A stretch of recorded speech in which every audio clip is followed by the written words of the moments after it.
আসসালামু আলাইকুম ওরহমতুল্লাহ।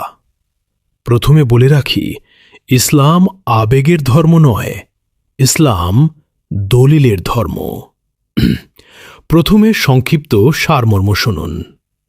এই নাশিদটিতে গায়ক নবী মোহাম্মদ সাল্লাল্লাহু আলাইহি ওয়াসাল্লামের প্রতি নিজের ভালোবাসা প্রকাশ করতে গিয়ে একটি পাখিকে মদিনায় চিঠি পৌঁছে দেওয়ার অনুরোধ করেছেন। গায়ক আশা করছেন যে নবী সাল্লাল্লাহু আলাইহি ওয়াসাল্লাম বারজাক থেকে সেই চিঠির উত্তর দেবেন। এছাড়াও তিনি দাবি করেছেন নবীর উত্তর না পেলে তার জীবন ও মরণ সম্পূর্ণ বৃথা। আকীদাগত দিক থেকে এই গানটিতে মারাত্মক অতিরঞ্জন বা গুলু, বারজাক জীবনের ভুল ধারণা এবং শিরকি ও ভিত্তিহীন দাবির সংমিশ্রণ রয়েছে। এইবার আসুন লাইন বাই লাইন বিশ্লেষণ করি। আমি লিখব চিঠি দেব তোমায়, পাখি পৌঁছে দিও রোজা। আমি লিখব চিঠি দেব তোমায়, পাখি পৌঁছে দিও রোজা। সে গাইছে, আমি লিখব চিঠি দেব তোমায়, পাখি পৌঁছে দিও রৌজায়। এই লাইনটি সম্পূর্ণ ভিত্তিহীন দাবি এবং বিদআত। বিশ্লেষণ করলে দেখা যায়, কোনো পাখিকে দিয়ে নবী সাল্লাল্লাহু আলাইহি ওয়াসাল্লামের কবরে চিঠি বা সালাম পৌঁছানোর ধারণা সম্পূর্ণ ভিত্তিহীন। ইসলামে নবী সাল্লাল্লাহু আলাইহি ওয়াসাল্লামের কাছে সালাম পৌঁছানোর সুনির্দিষ্ট ওহীভিত্তিক পদ্ধতি রয়েছে, যা ফেরেশতাদের মাধ্যমে সম্পন্ন হয়। পাখিকে আধ্যাত্মিক বার্তাবাহক মনে করা রূপকথার অংশ। আমি থাকব বসে আশায়, চিঠির উত্তর আসবে আমার গায়। সে গাইছে, আমি থাকব বসে এ আশায়, চিঠির উত্তর আসবে আমার গায়ে। এই লাইনটি সুস্পষ্ট ভুল এবং আকীদাগত বিকৃতি। বিশ্লেষণ করলে দেখা যায়, নবী সাল্লাল্লাহু আলাইহি ওয়াসাল্লাম বর্তমানে বারজাক জীবনে আছেন। তিনি দুনিয়ার কোনো মানুষের চিঠির উত্তর সরাসরি দেন না। মৃত বা বারজাক জীবনে থাকা কারো কাছ থেকে জাগতিক বা বাহ্যিক উত্তরের আশা করা কোরআনের স্পষ্ট লঙ্ঘন। তৃষ্ণায় কাতর আমার এই মন, তৃষ্ণা মেটাবে কূপ জমজম। সে পানি মাখব আমি সারা গায়। সে গাইছে, তৃষ্ণায় কাতর আমার এই মন, তৃষ্ণা মেটাবে কূপ জমজম, সে পানি মাখব আমি সারা গায়ে। এই লাইনটিতে কিছুটা সত্য থাকলেও অতিরঞ্জন রয়েছে। বিশ্লেষণ করলে দেখা যায়, জমজমের পানি পান করা বরকতময় এবং সুন্নাহ, কিন্তু মনের তৃষ্ণা বা আধ্যাত্মিক মুক্তি কেবল আল্লাহর স্মরণের বা জিকিরের মাধ্যমে আসে, পানি গায়ে মাখলে নয়। চিঠির উত্তর যদি গোনা পায়, এ জীবন মরণ সবই যে বৃথায়। সে গাইছে, চিঠির উত্তর যদি গোনা পাই, এ জীবন মরণ সবই যে বৃথাই। এই লাইনটি মারাত্মক আকীদাগত বিকৃতি এবং চরম অতিরঞ্জন। বিশ্লেষণ করলে দেখা যায়, এটি এই গানের সবচেয়ে ভয়ঙ্কর লাইন। একজন মুসলিমের জীবন ও মরণ কেবল আল্লাহর ইবাদতের জন্য। নবী সাল্লাল্লাহু আলাইহি ওয়াসাল্লামের কাছ থেকে চিঠির উত্তর না পেলে জীবন মরণ বৃথা হয়ে যাবে, এমন বিশ্বাস তাওহীদের মূল ভিত্তিকে ধ্বংস করে দেয়। প্রেমের চাদর ওয়াস করুণীর গায়, সে প্রেম নসিব করো গো আমায়। সে গাইছে যে প্রেমের চাদর ওয়াইসকরণীর গায়, সে প্রেম নসিব করো গো আমায়। এই লাইনটি বড় শিরক বা শিরকে আকবর, যদি এটি নবী সাল্লাল্লাহু আলাইহি সাল্লামের কাছে চাওয়া হয়ে থাকে। বিশ্লেষণ করলে দেখা যায়, পুরো গানটি যেহেতু নবী সাল্লাল্লাহু আলাইহি সাল্লামকে উদ্দেশ্য করে গাওয়া, তাই এখানে নসিব করো বা ভাগ্য নির্ধারণের দোয়া নবীকে করা হচ্ছে। অথচ ভাগ্য নির্ধারণ করা বা কোনো কিছু নসিব করার ক্ষমতা একমাত্র আল্লাহর। এবার পবিত্র কোরআনের প্রমাণগুলো দেখা যাক। প্রথমত, মধ্যবর্তী জগতের কেউই এই পৃথিবীতে উত্তর দিতে পারবে না। সর্বশক্তিমান আল্লাহ বলেন, নিশ্চয়ই তুমি মৃতদের শোনাতে পারবে না।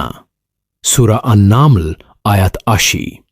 তিনি আরও বলেন, এবং তাদের পিছনে কিয়ামত পর্যন্ত একটি বাধা বা পর্দা থাকবে। সূরা আল মুমিনুন আয়াত 100। দ্বিতীয়ত, জীবনের প্রাথমিক উদ্দেশ্য নবীর উত্তর গ্রহণ করা নয়। সর্বশক্তিমান আল্লাহ বলেন, আমি জিন এবং মানুষকে কেবল আমার ইবাদতের জন্য সৃষ্টি করেছি। সূরা আজ-জারিয়াত আয়াত 56। তিনি আরও বলেন, বলো, আমার নামাজ, আমার জীবন এবং আমার মৃত্যু বিশ্বজগতের প্রতিপালক আল্লাহর জন্য। সূরা আল আনআম আয়াত 162। তৃতীয়ত, ভাগ্যের মালিক কে? সর্বশক্তিমান আল্লাহ বলেন, তুমি যাকে ভালোবাসো তাকেই পথ দেখাতে পারো না, বরং আল্লাহ যাকে ইচ্ছা পথ দেখান। পবিত্র কুরআনের 6 নম্বর সূরা, সূরা আল আনআমের 162 নম্বর আয়াত এবং পবিত্র কুরআনের 28 নম্বর সূরা, সূরা আল কাসাসের 56 নম্বর আয়াত। এখন নির্ভরযোগ্য হাদিসের উপর ভিত্তি করে প্রমাণগুলি দেখুন। প্রথমত, শান্তি জানানোর সঠিক উপায়। মনে রাখবেন যে শান্তি পাখি দ্বারা নয়, ফেরেশতাদের দ্বারা পৌঁছে।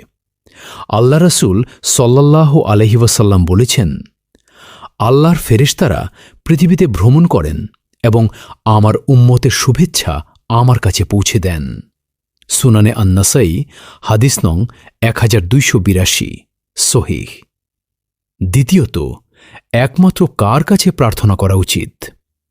আল্লাহ রাসূল সাল্লাল্লাহু আলাইহি ওয়াসাল্লাম ইবনে আব্বাস রাদিয়াল্লাহু আনহুকে বললেন, যদি তুমি চাও তাহলে আল্লাহর কাছে প্রার্থনা করো, আর যদি সাহায্য চাও তাহলে আল্লাহর কাছে প্রার্থনা করো।